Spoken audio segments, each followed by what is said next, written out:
To kick off, let's get the mission with this car right at the beginning was to design something that would win the world championship. But you don't start from zero with these cars. You basically have to take and turn an existing car into a race car. So the Escort platform was chosen. The funny thing, I guess, about a car like this is that with so much performance, you have to find ways to keep them glued to the tarmac or glued to the road. So it became an aerodynamic project.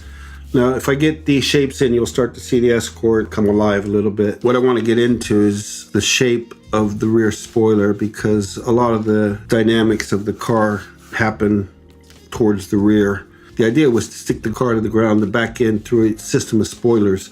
Now, this is where it gets interesting, because when I knew that we were going to have to put on some Mahusiv spoilers in the back, the idea was to make the lower one pretty big, but it's not as effective, obviously, this one here, as if we added another one here on the back.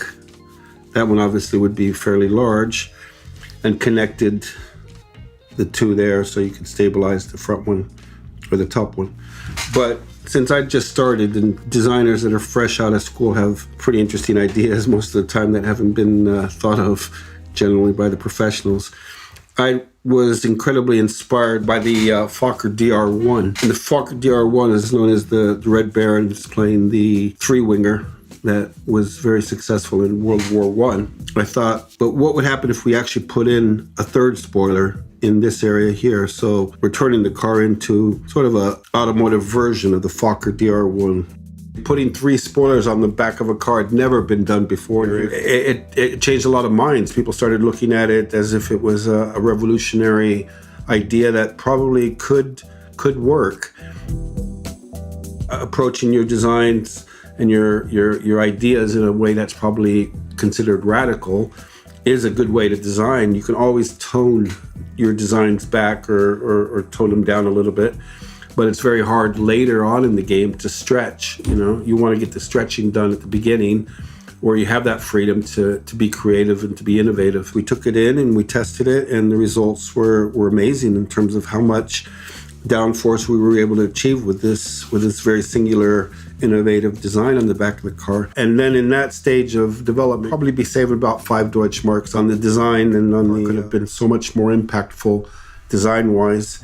It's still considered one of the iconic designs, I think, of the 80s in terms of the cars that were developed in this way. As you draw, and not really trying to influence my hand by any predetermined thoughts. It's just coming out on paper. The idea takes precedence over the execution at this stage of the game. So having that rear spoiler concept of the Mahusiv one on the top, the smaller one on the bottom, and then my idea had been to almost intersect the two spoilers with a center spoiler that would give it that very, very distinctive look that I was shooting for.